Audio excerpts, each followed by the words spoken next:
The biggest in-person event in the movement to end sexual violence is happening this year in San Francisco, and we want you to be a part of it. Okay, you know the deal by now. We're hosting NSAC. It's going to be awesome, and you should be there. Duh. But why is our prevention track the one that you don't want to miss? Well, it's not just because it's one of the largest sexual violence prevention tracks in the country, which, for the record, it is. The National Sexual Assault Conference brings together some of the brightest, most innovative, and passionate voices in the movement to end sexual violence. We're all coming together to talk about how we can move the needle on equity issues to create transformative communities. And the prevention track is at the forefront of all that innovation. From housing justice to radical love, data equity, and wading through an intense socio-political climate, this track has pretty much everything you need to innovate your prevention work. Out of the more than 100 proposals, our team narrowed it down to less than 24 NSAC prevention presenters. Some of the coolest people I've ever met doing the most innovative work in our field. Each week leading up to NSAC, we're sitting down with a different presenter, highlighting their specialty, what they're bringing to the movement to end sexual violence, and how they got to where they are. These episodes have something for everyone, even if you're not coming to NSAC. Our second prevention story takes us to Los Angeles, California, to the Center for the Pacific Asian Family, where preventionists and advocates are coming together to address the culture of shame and silence in Asian Pacific Islander communities. How do you approach healing? How do you see trauma? Who do you go to when you experience difficult circumstances and challenges in life? We're sitting down with Anna Lee and Nishawi Wadman, who are presenting at NSAC with their colleague Kwan Wimbipa, to unpack what culturally responsive prevention actually means, how to better practice culturally responsive care, and what changes within ourselves and our communities when we do. Okay, so would you all tell us a little bit about the session that you will be hosting at the National Sexual Assault Conference? Our session is really focusing on how does shame and silence, how does that look like, and what has brought up to that, what has led up to that in Asian and Pacific Islander communities, families. What are the cultural norms that we see? And the API community being not a monolith, understanding that there are so many different ethnicities within that. And then within that, maybe different tribes or different groups. There's just so much nuance to be had that some norms aren't the same even, between, let's say, the Cambodian families and the Korean families. And we do have research that has been done. There's 3 different reports that will be speaking from and sharing out at the session that help support kind of these claims and these norms that we've seen from various focus group interviews and conducting our own workshops. And those workshops have been done through both youth communities and parent communities. And so we'll be talking a little bit about that in our session and also bringing in a couple of the activities we do in each of those trainings to really get at that intergenerational piece of how do we bridge this gap and where does that come from and what roles do each, side play in terms of sustaining this kind of shame and silence culture that we see a lot, which also intersects into so many other things. And so I think one thing we're trying to do in this session is stay grounded because everything relates to another when we talk about intersectionality, right? So like how does silence play a part in with anti-Blackness, or like how does silence show up as compliance to certain things? I want to kind of back up for a moment and shout out some appreciation for you all because we know that people learn best by examples, right? And so often in this movement, we get buzzword fatigue. I hear all the time, that your programs need to be culturally specific. They have to be culturally responsive. You're not doing prevention work if you're not doing culturally specific work. But you're talking about that, like just the word with no explanation on a big national level. I'm like, what does that even mean. Like, you can't be culturally specific to everyone. And we don't do a great job at uplifting examples of what culturally specific programs actually look like in practice. So I'm really excited that you all are coming to NSAC and that people are getting a chance to learn from you. Starting like really basic 101 level, what does culturally specific mean to you all? And how does that come out in your work? Sure. I think I really appreciate you raising that, though, how we use a lot of jargon in our work and in our sector.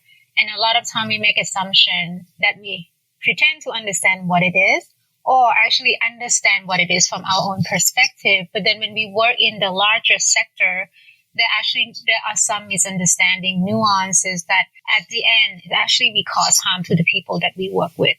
So I think fundamentally from Center for the Pacific Asian Family, culturally specific is something that we want to honor the need of the individual, right? Regarding to their culture, however they define their culture. Because culture could be the dominant culture, the mainstream culture. But within those culture, the subculture, the ethnic specific culture, family culture, and the individual culture, that how we shape and form our own values, right? In terms of our living. I just want to simplify culturally specific is, do no harm principle by honoring and honor the different needs that come based on the different being of the individual. Another aspect that I would like to talk about in terms of culturally specific is that oftentimes we use our own lens to looking at the work, right? And if you're looking at feminism, and all those principles, who actually come up with those principles? Which culture that actually influence it, right? When we talk about the language itself, what is a dominant language within certain culture and how those language influence how we understand each other and how we project our own needs. Culturally specific is to really unpack those different layers to really understand the fundamental need that hasn't been recognized in the society or in the dominant culture. Is to really allow ourselves with humility to challenge our own assumption, to challenge our own understanding about one another and be more curious and open about what you actually do in these circumstances. How do you approach healing?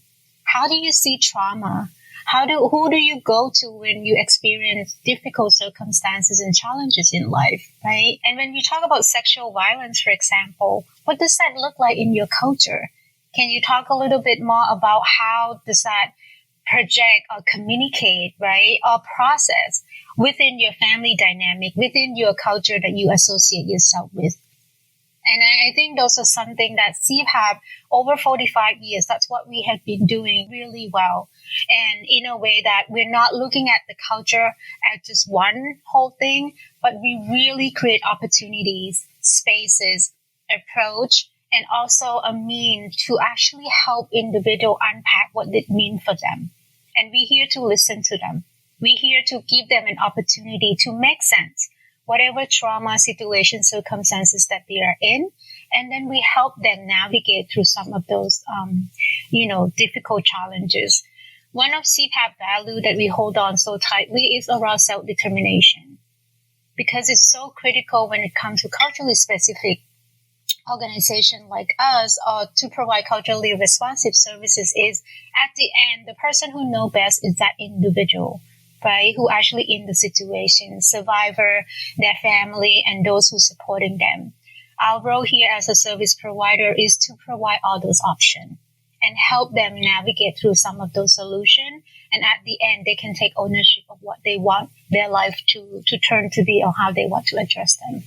I think for me personally, I prefer the term culturally responsive over culturally specific. I think maybe it's my own understanding or how I see the two.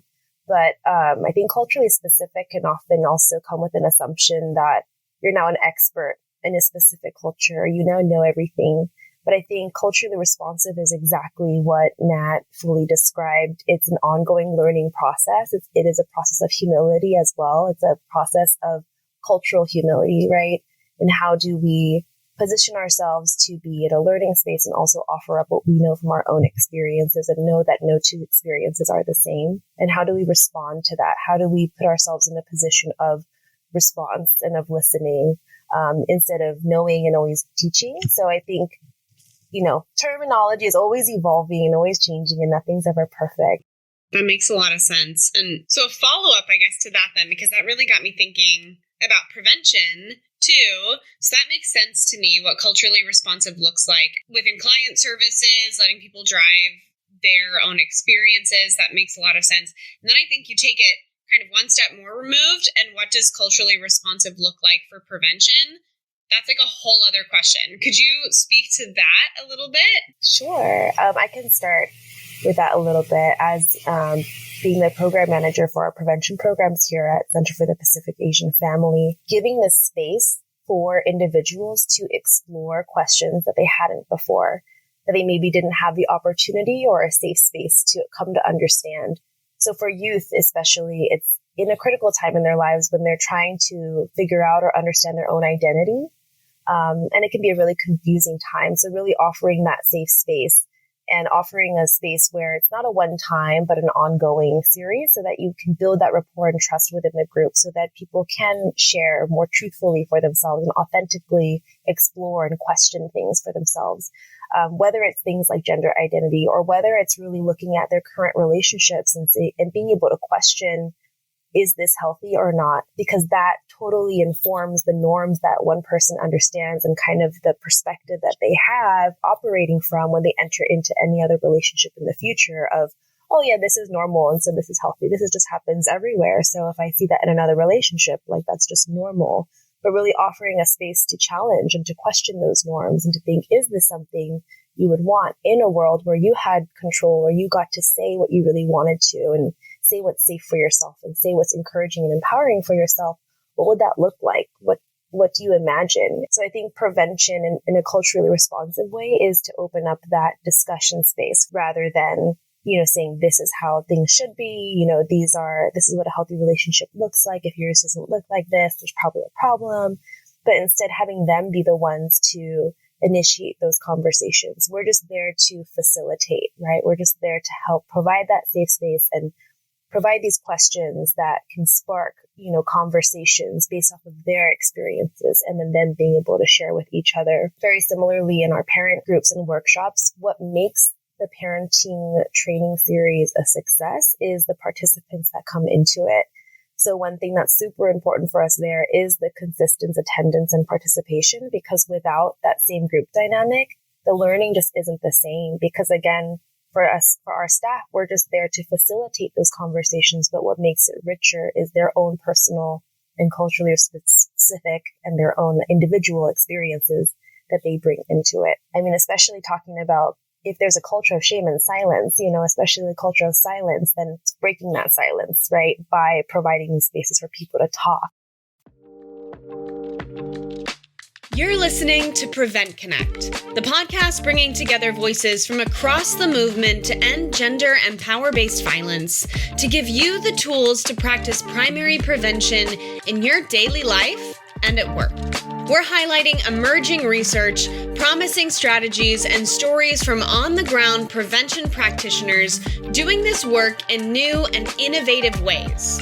Bringing you topics like foundational strategies to prevent violence, primary prevention and youth engagement, critical race theory and school climates, prevention in a digital age, and more. I'm your host, Janae Sargent, and this is Prevent Connect.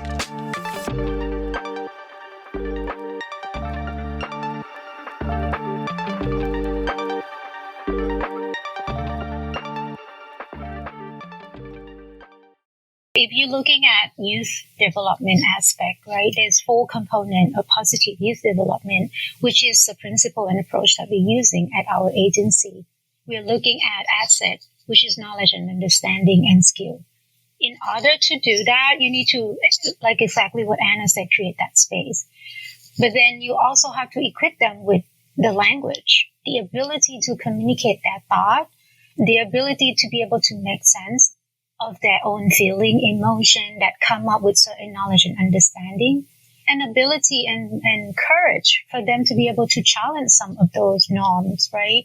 They're influenced by their family, they're influenced by their community, their peer. And if they never have those space and they never have an opportunity to recognize or increase more awareness that there are other means, other languages and other knowledge and understanding that we can make sense of things, those are very critical when it comes to asset.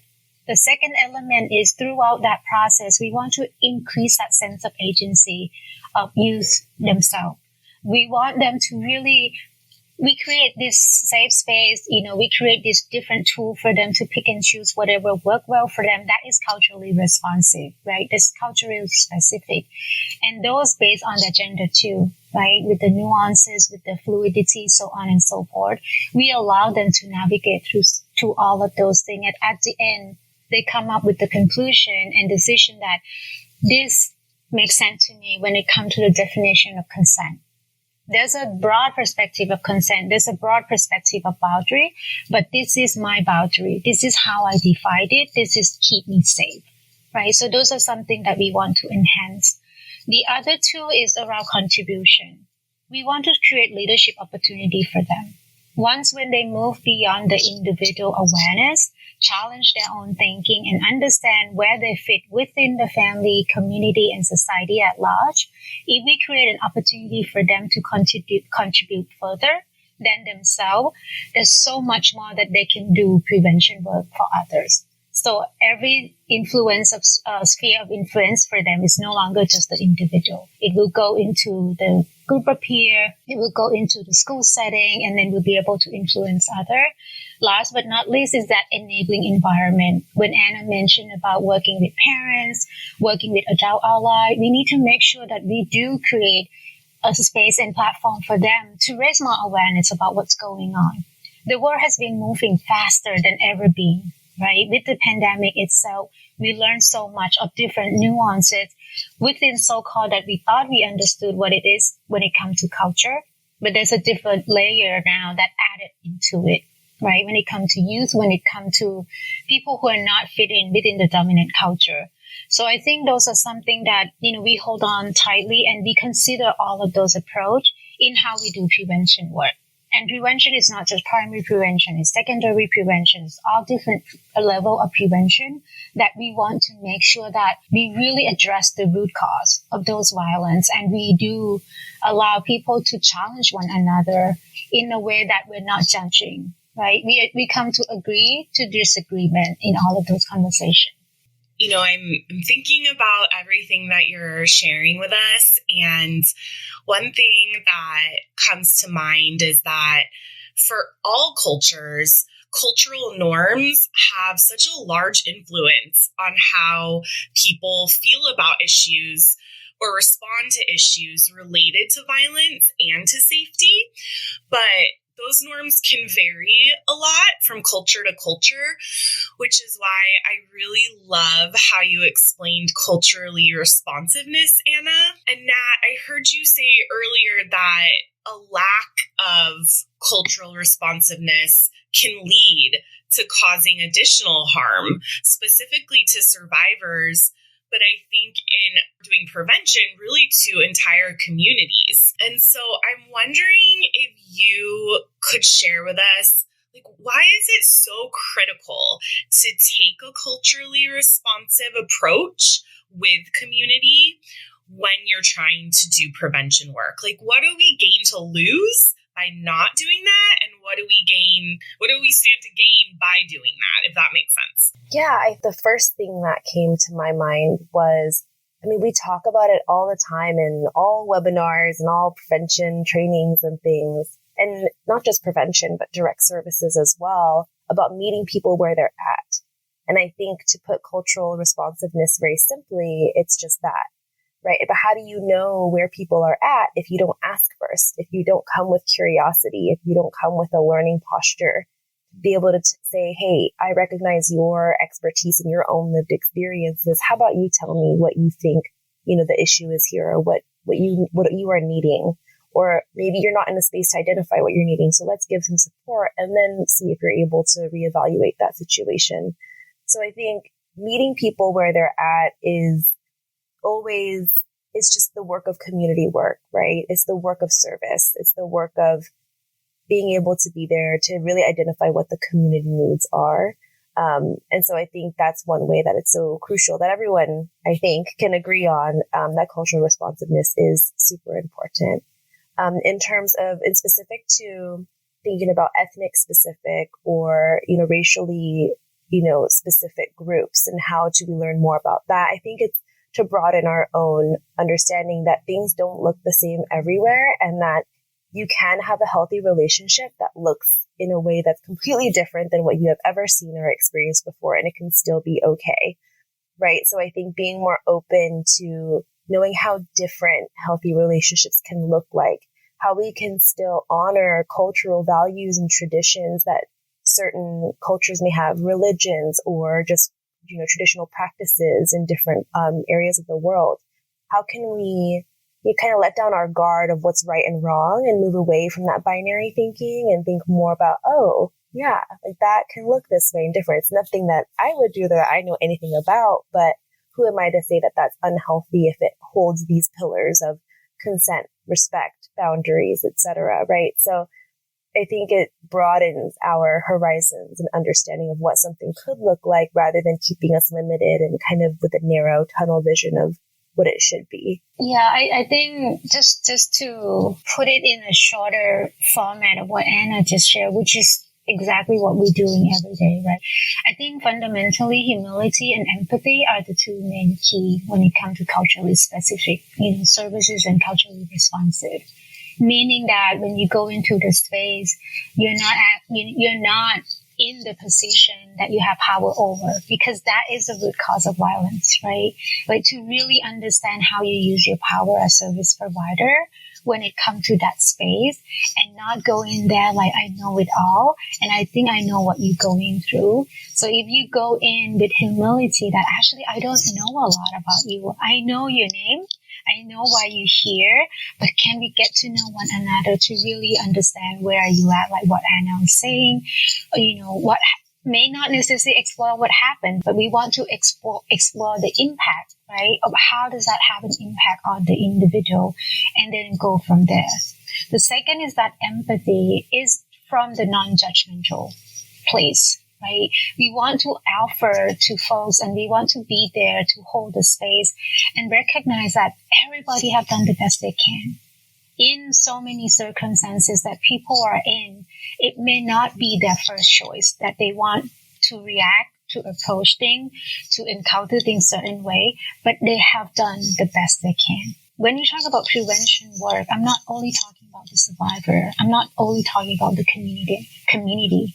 I'm also talking about people who actually potentially cause harm, right? Harms probably have been done without knowing because they don't know that they're actually harmful to others. Whether it's harm, a small, harm with the smaller impact to the harm that against the law, so on and so forth. I think those are critical when it comes to using this culturally specific and culturally responsive blend into it, because we don't assume. We just come with open-minded, with a lot of questions and also trying to understand each other. Last but not least, though, I really want us to, unpack this whole meaning of violence too, because when you talk about culturally specific and culturally responsive, violence in so many cultures is acceptable, right? It's part of their norm. So when you talk about that violence, you need to understand how they see violence. Once when you understand it, you understand what is safe, what is unsafe, what are the parameters, what are the scope when people describe their violence within the household, within the family, or in their community. From there, there's so much more that you can work with them. You can help them navigate through healing journey to really figure out this justice piece that they're looking for and be able to reclaim their life, back after many incidents that happened to them.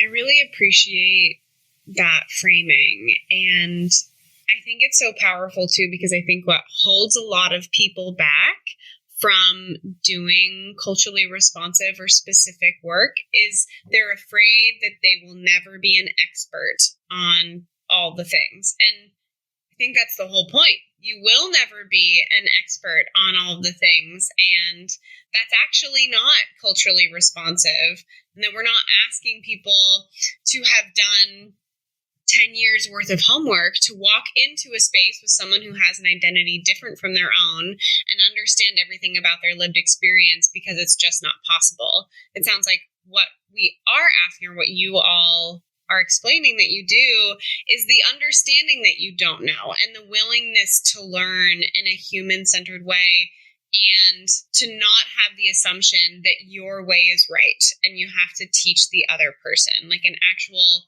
we are two human beings taking up equal space, or I want us to take up equal space, recognizing power dynamics, and I want to learn from you. That is so much easier for Janae as a person to do than to know everything about everything. So that's really powerful, and I appreciate you saying that. You know, you've mentioned this a couple of times when we've talked about the dynamics of violence. You talk about the culture of shame, and you mentioned it in your proposal and in our conversation. For people who might not know, can you talk to us a little bit about what a culture of shame is and how that shows up in the communities that you work with, and what you do to be culturally responsive? I think I just want to introduce this simple concept of shame and guilt, because those two concepts seem to be very confusing when people talk about this. So shame is, I am the mistake. That's how you feel with shame. All of me, I'm the mistake. I was born in this world, is the mistake. Everything I do, my thought, my existence, is the mistake. But when we talk about guilt, it's I make a mistake, right? It's the behavior, is an action that become the mistake, or something that happened that doesn't fit in or become unacceptable to others. So thinking of shame, that passing on from generation to generation or through internalized messages when it comes to sexual violence, when it comes to intimate partner violence, when it comes to relationship within, the family dynamic. And also looking all those historical aspects when it comes to gender too. I can give a specific example. For some culture in Asia, in some of the country, I think in China and some in South Asian country as well, being born as a girl, it's already like you have no power. It is a shame to the family, because it's the mistake for the family to give birth to a girl. Because being a girl, it doesn't bring a lot of status to the family. It doesn't bring pride to the family. Just imagine that, like your origin of birth, born as a girl, it's already sit within you, right? And you hold on to that messages and value growing up, trying to go to school. And then people keep telling you, you're a girl, you shouldn't be going to school. You should be staying at home and doing your housework. Or you just have to go out there and help out with your family rather than getting an education.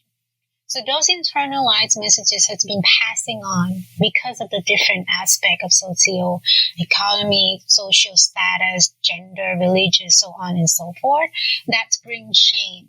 And you start to believe that you are the mistake because the way you are. And within API communities, there's a lot of those messages that influence, our day-to-day because of the dominant culture. When I talk about the dominant culture, I just want to be clear that I'm talking about white supremacy culture. I would like to talk about the impact of colonization. I would like to talk about Eurocentric aspect that influence that dominant culture, right? And if you're looking at the historical context in Asia, so many countries that actually colonized by European country, by the US too, in so many ways. So when you're looking at the power structure within the country, anyone who actually act closer, behave closer, or believe closer through the dominant culture, they get higher value and status, right? How does that impact to those who may not have resources?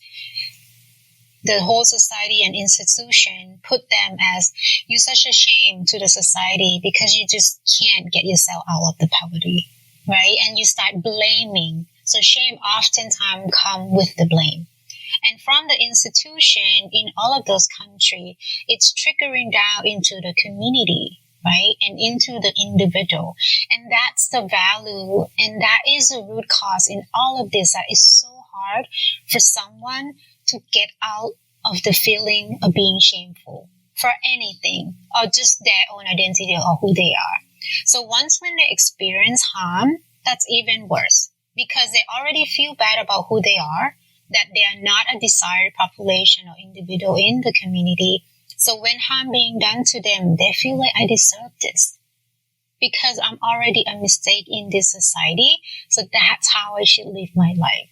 So all this harm is all my doing. So working with this particular population, as Asian Pacific and Islander, we need to unpack a lot of those. So that's why culturally specific and culturally responsive is so critical, because when we go in, we're trying to understand where are they at, how are they influenced by all of these internalized messages from the institution, historical context from the country that they're coming from, and also the different value that they hold on until today that tend to be very harmful for them, right? And work with them to really figure out what is that liberation for them, to recognize that they are no longer a mistake. They just make a mistake, or mistake happen to them, and there are ways for them to discover that they can find their own dignity. They can reclaim their voice. They can reclaim their being and identity. I was going to give more specific examples as well about what the culture of shame can look like and what kind of norms fed into that.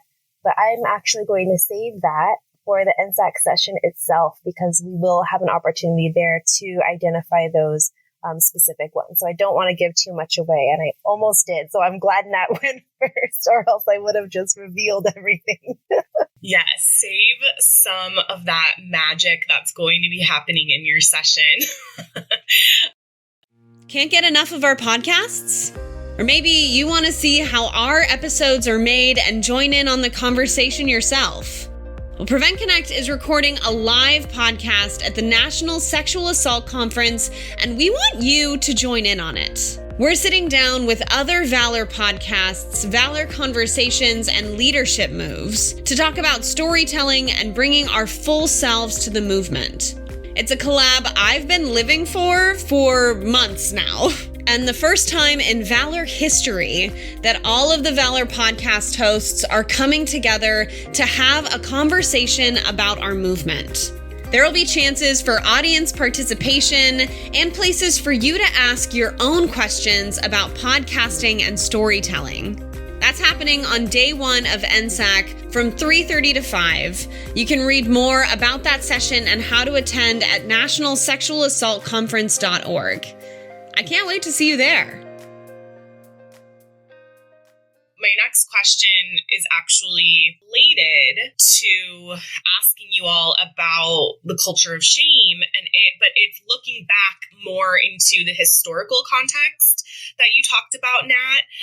And I'll just share briefly. So back when I was a wee young prevention practitioner, I worked in Long Beach, California, and Long Beach has a really large population, or I should say community, a Cambodian community. And there are some just amazing organizations working with Cambodian youth in Long Beach.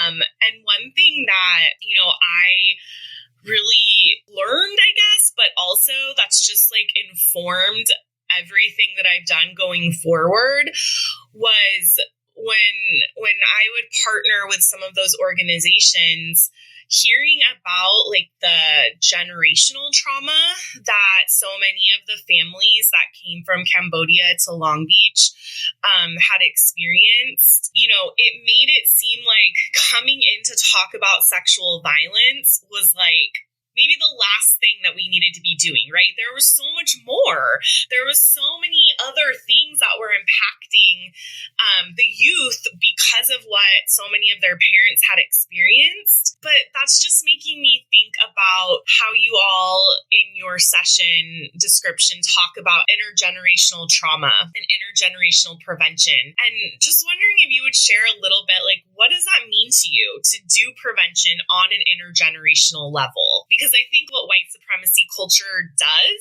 is that we don't think about the historical context, right? We don't think about things like colonization. We don't think about the roles that our country has played in that history. I think I would term intergenerational programming, prevention work, as youth-adult partnership. I think that might be something that's easier to grasp in concept of what that might look like. But again, calling back on two words that Nat shared earlier with humility and empathy, right? So I think we do this a lot in our parenting workshop groups because we talk about how they were parented. You're here to learn about how to parent, how to be less violent. That's not the way we term it, but just to say it directly. But really, it's about how do you build empathy for yourselves as parents? I think mom guilt is a term that's so common, and just being a parent, just so much guilt in parenting. How do we build empathy for ourselves in that journey and look at how we were parented? Why do we do the way that we do? How do we really believe that we are doing the best that we can with the resources that we have at this time in this moment, and that will continually do so, and not to turn that guilt into shame, right? That Nat had said earlier about the differences. And so that's one way that intergenerational work within your own life, I think, understanding yourself as a youth and how you are now as an adult and what that relationship is with your inner child. And also, how do you pass that empathy along to the youth of now, right? To the children now. And in the youth workshops, it is about building that empathy also, but it looks different, right, for them in their time and who they have relationships with. And actually, with the youth that we've engaged with, they already have a lot of empathy for their teachers, for example, or adults. They always kind of preface their statements with, we know that there's a lot going on, and they'll identify specific things. So they are very aware, very listening, very observant, to already have that empathy. And then what they're needing is to receive empathy as well, or to receive some understanding, to be seen and to be heard. Then we come together for our annual event that we've been working on over the years as our youth forum. That started out as being youth-led and a youth space, and now we're trying to integrate more intergenerational aspects of it, where youth and parents and adults can kind of learn and hear from each other after having gone through our programs and whatnot. In order to do intergenerational work, humility, it's just to give yourself that and to offer that to others, and to admit that actually you don't know about where one's coming from, and to initiate that conversation. The example that you gave is such a great example, because we heard about Cambodia. We heard about genocide that's happening in that country, but we never heard the story of what it's like for someone to experience that on their healing journey, right? We only knew the impact of what happened. So I think, just imagine, you met someone from that community and you said, it must be really hard for you to go through such an experience. Would you like to share some of what it's like for you to make it to today? Or, what's that healing journey look like? All of those resilience that you've been going through. As a human being, that is to build that connection, right? And to build that connection, to really honor their story that never been told anywhere else. That never been told in the book, that's never been told in the article, that's never been told in the documentary, is when you honor such a story, you really honor one being.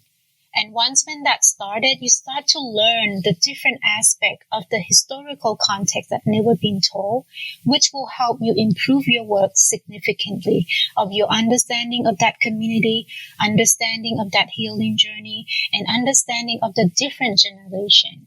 I'm not talking about generation that, far different, 20 years. I'm talking about someone who 45 and someone who 40, even though they identify themselves from the same community, but they experience trauma differently. They experience healing differently.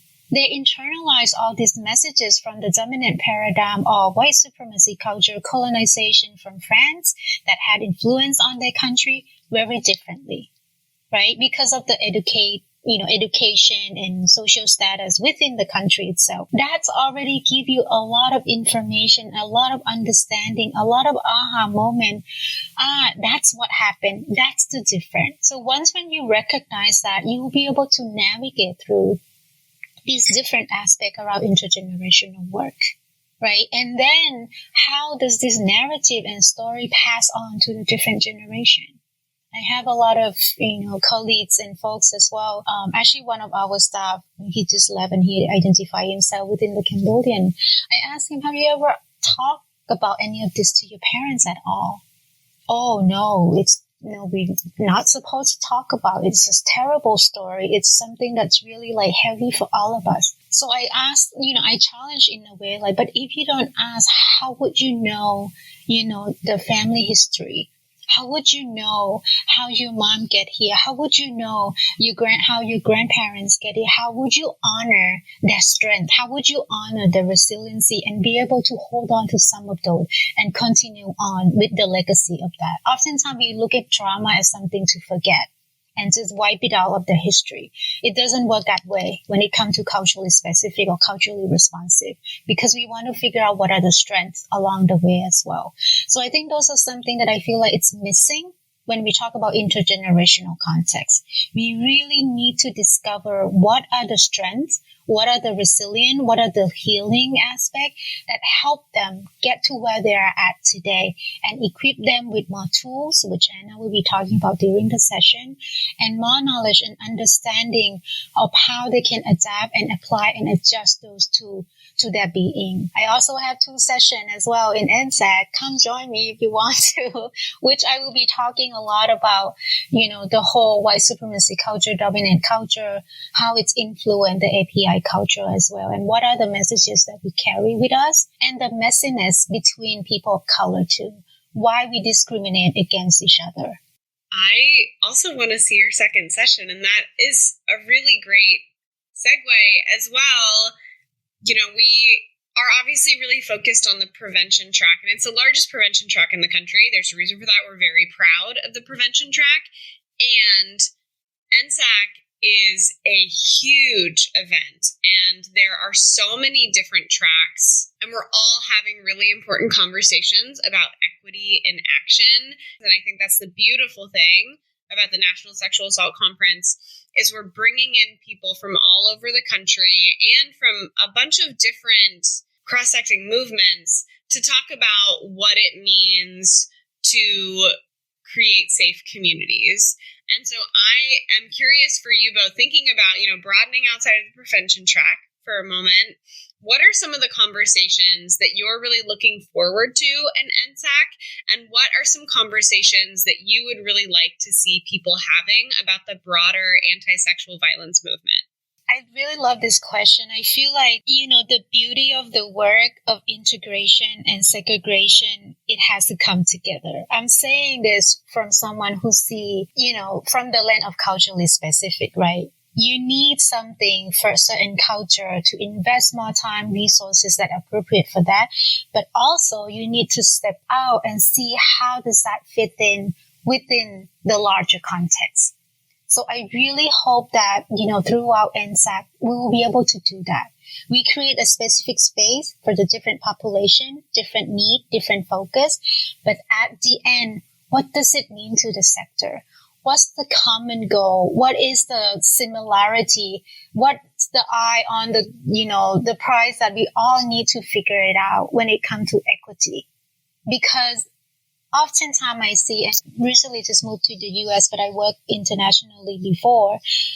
What I noticed that what's different in the US is oftentimes we tend to focus on that culturally specific group, but we forget that we need to become an ally for other community as well. That allyship is so critical for the movement. That allyship is so critical to reach out to the equity goal, because if you don't understand what other experience, if you don't understand the gap in their services, if you don't understand their narrative and difficulty and challenges that they're going through, you always gonna tell yourself, my priority is important than yours. We always going to compete our priority and needs to other. One of the principles that we use at our agency for nonviolence philosophy is that needs are not in conflict. And what it's meant is that oftentimes we use a strategy that create the conflict. So how do we address some of those strategies that hasn't been working in our sector, that create this disparity in services and gap in services and look at things differently to really figure out the strategy that recognize everybody needs, but bring everybody together to make sure that all these resources are allocated based on those needs, but not equally. I'm talking about equity. So based on those needs and to make sure that we give each other space to recognize those as well. I am hopeful and I see that we're getting there. I hope that at the end we have somewhat a very concrete, strategic discussion of what does that look like for the sector. I had to stop and think about for a moment because I was like, oh, do we have the time, at NSAC, to come at the end of training? That would be amazing if we could and have that specific conversation as well. And I think this ties into maybe what you'll ask coming up, but in terms of what conversations I'd like to see happening at NSAC, I think, and in alignment with the theme of equity in action, I think it would be conversations that respond to the following two questions, which I feel like we've kind of we repeated and kind of touched upon throughout this whole interview was, well, how would we, or how do we practice equity if we don't maintain continuous learning of the needs and histories of all peoples, right? So maintaining that openness of that. And then with the knowledge that we do know, and if we're trying to implement equitable practices and practice equity, then whose needs are we keeping in mind when we try to do that? Then just maintaining that openness of what we don't know, but to not let that freeze us as well, right? I think sometimes we get the opposite end of that spectrum is, well, I don't know anything, so I can't do anything, right? Then that just kind of freezes the moment. But instead, how do we use that as a pushing forward, as a enacting, making us proactive in the movement, to actively learn more and share what we do know and not minimize what we do know, but just being open to also learn from others. Just creating more of those aha moments at the conference as well, to lend to more eye-opening and empowering ideas and strategies that then we can take back home to continue the work. I'm so ready for all the aha moments. Ashley and I talk about this frequently, and it's something I'm reminded of every time that I get the chance to have a conversation about NSAC, to have someone on the podcast, to interface with all of the work that you're doing is just how powerful it is to learn in community. And I cannot believe that I get paid to learn from people all the time, like you both. And that's just something that's on my mind as we're going into NSAC.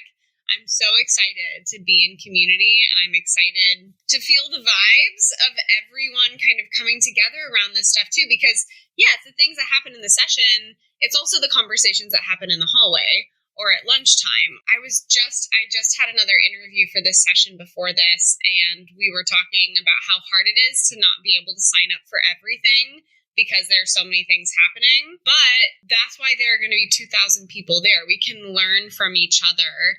And that's just really exciting. And we are so excited to have you. I'm excited to see you both in person. And we're so grateful that you came on to give us a little sneak peek of your work. I will say NSAC is my favorite conference. Is that a secret? I don't know. But maybe it is because prevention is so apparent and so strong, I think, in this conference. And that's kind of where my heart is with all the work. So always looking forward to NSAC, and being in San Francisco is a plus. Yeah, same here for me. I really appreciate you giving us the space to talk about our work. And we are looking forward to seeing you all and seeing 2,000 people more, learning, exchanging conversation, and, nonstop talking about sexual violence for 3 days. Looking forward to that. It doesn't. When you put it like that, it doesn't sound fun. I know it's going to be very fun. I'm going to need a month to recharge. It is. Oh my gosh. Well, thank you both so much. It was so exciting to get to have this conversation, and I'm looking forward to meeting you. I'll be looking out for you so I can say hi. And I'm just thrilled that you are part of the prevention track. I've been such a fan is a weird word, but maybe just always in awe of all the work that you all do at CPAF, and just such an important resource and asset to your community. So thank you. Prevent Connect is brought to you by Valor US and the Centers for Disease Control. You can find more information about this episode, along with past episodes, web conferences, and blog articles at preventconnect.org. As we work to bring you more podcasts like this one, we need your help ensuring that this podcast and others like it reaches listeners like you. Take a second to rate this podcast wherever you're listening to it. That helps us show up on main podcasting pages and reach new listeners. And of course, if you have an idea for a topic that you'd like to see us cover, reach out to us and comment on this post on our Instagram page.